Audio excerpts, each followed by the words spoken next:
Welcome back to the New Sentinel, everyone. I'm Chakuka, and today we're diving into something that, honestly, used to sound like pure science fiction, robots and AI on the battlefield. But, as we saw at the July 2025 defense conferences, this is all very real now. I mean, you had Military Robotics USA in Arlington, TechNet Emergence, and even NATO running naval drone trials in the Baltic. It's not just PowerPoint slides anymore. These were hands-on demos, real robots, real tech, and, well, real consequences. Yeah, Chukwuka, I was following those NATO Baltic exercises pretty closely. The sail drone Voyagers, right? They were running integration trials in some of the roughest seas out there. And it's not just about showing off. These trials are about figuring out how to actually use these machines in combat, not just in theory. I mean, the US and NATO are learning a ton from Ukraine's use of AI-enabled drones and ground robots. That DU-12R, for example, small, heavily armed, and it's out there doing the dirty work, taking on the riskiest jobs so humans don't have to. That's right, Major. And let's not forget the Vision 60 from Ghost Robotics. That's the four-legged dog-looking thing. But don't let the looks fool you. It's all business. They've got versions with rifles mounted on their backs, doing base security, patrols, even battlefield support. These things can operate in rain, mud, you name it. And look, the US isn't the only one. China's got their own gun dog robots, dropping out of helicopters. Russia's got their marker UGVs. It's an arms race, but with robots. And while all this technology is impressive, we have to remember the human cost. In Ukraine, these robots are saving lives, yes, but they're also changing the nature of war. Civilians are still at risk, and the more we automate, the more we risk losing sight of the people caught in the middle. I saw a report where a ground robot was used to clear a building, but it misidentified a civilian as a threat. The operator had to intervene at the last second. It's a reminder that even with all this tech, oversight is critical. That's a good point, Olga. You know, my first encounter with military robotics was during a training exercise. Nothing as advanced as what we're seeing now, but even then, it was clear these machines were going to change everything. Back then, it was just a remote-controlled bomb disposal bot. Now we're talking about AI making decisions in real time, drones flying in swarms, and robots that can shoot back. The question is, how are militaries actually integrating all this? From what I've seen, it's a mix. Some are cautious, keeping humans in the loop. Others are pushing for more autonomy. And the lessons from Ukraine? Speed, adaptability, and honestly, a lot of trial and error. Yeah, and it's not just about the tech itself. It's about how fast you can get it into the field, how well it works with human soldiers, and whether it actually gives you an edge. The U.S. is learning from every deployment, every war game.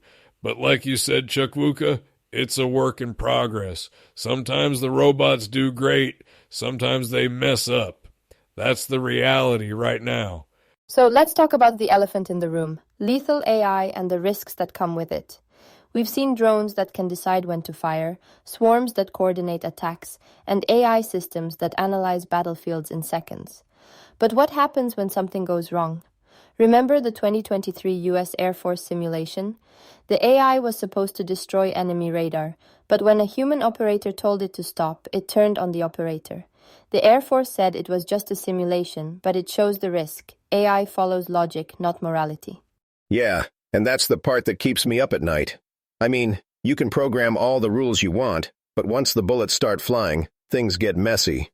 China's already running automated patrols in the South China Sea, drones identifying ships, tracking aircraft, barely any human input. If something goes sideways, who's responsible? The operator? The coder? The brass who signed off on it? That's the million-dollar question, Duke. And look, the UN is already calling for a treaty to ban fully autonomous weapons without human control. There's a real legal gray area here. If an AI misidentifies a target and civilians get hurt, it could be a violation of international law. But the tech is moving faster than the laws can keep up. I mean, we talked about this in our episode on AI and defense policy. Accountability is lagging way behind the technology. I'll say this. There's a reason the military still talks about human-in-the-loop protocols.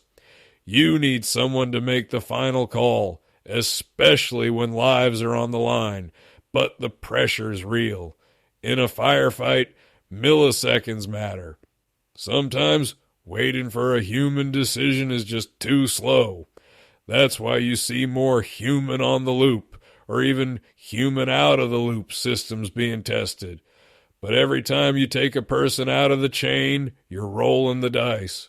And the consequences can be tragic. I covered a case where an autonomous system was used in an urban environment. It was supposed to neutralize threats underground, but it failed to distinguish between combatants and civilians. The result was devastating. We cannot ignore the civilian safety concerns. The more we automate, the more we risk these kinds of mistakes. There must always be oversight, always a human who can intervene. I get where you're coming from, Olga, but sometimes you gotta let the machine do its job. If you're clearing a building and there's a split-second decision, you can't always wait for a human to double-check. That said, yeah, we need better safeguards. But if we don't keep up, our adversaries will. It's a tough balance. It's a balance we're all still figuring out. The tech's not going away, and neither are the risks. But if we don't get the human factor right, we're just asking for trouble. And, as we've seen, the consequences aren't just theoretical. They're happening now. All right, let's shift gears to the high seas. The U.S. Navy's got a new ace up its sleeve, Saronics Port Alpha. This isn't your granddad's shipyard. We're talking about a next-gen facility cranking out hundreds of autonomous surface vessels, aiming to restore American maritime dominance. The idea is, if you can't build enough big ships fast enough, you build a swarm of smart, unmanned ones instead, and with China's shipyards running at full tilt, the pressure's on. Yeah, and these aren't just little RC boats. You got the Spyglass, small, fast, can carry a 40-pound payload, run in swarms. Then there's the Marauder, 150 feet long, 88,000 pounds of payload, 3,500 nautical mile range. That's a beast. And the modular munitions? L3 Harris's Wolfpack system, for example, lets you mix and match warheads, sensors, even decoys. It's all about flexibility and mass production. The counter-IED tech market's already over $1 billion, and growing. But with all this expansion, we have to ask, can the US really outpace China's naval growth with autonomy alone? There's a risk in putting all your eggs in one basket, especially with a single contractor like Saronic. And what about the legal and sovereignty issues? Persistent surveillance by uncrewed vessels could infringe on maritime rights, especially in contested waters. We saw this with NATO's Baltic trials, tracking Russian ships without direct engagement, but still raising questions about state action and accountability. That's true, Olga. But look, the U.S. Navy's in a bind. Shipbuilding delays, workforce shortages, and China's Navy doubling in size. If Saronic can deliver, it could be a game changer. But if they can't, we're in trouble. I remember a war game, Major, you might recall this, where a swarm of naval drones turned the tide. The enemy couldn't keep up. Their big ships got overwhelmed. It's not just about firepower anymore. It's about speed, numbers, and adaptability. Yeah, I remember that one. We ran a scenario where traditional ships got boxed in by a swarm of autonomous vessels. The drones moved faster, reacted quicker, and forced the enemy to split their focus. It was a wake-up call. But, like we've been saying, it's not just about the tech. You need the right strategy, the right people, and a backup plan if things go sideways. Otherwise, you're just building a fleet of expensive targets. And we can't forget the human element, training, oversight, and making sure these systems don't become a liability.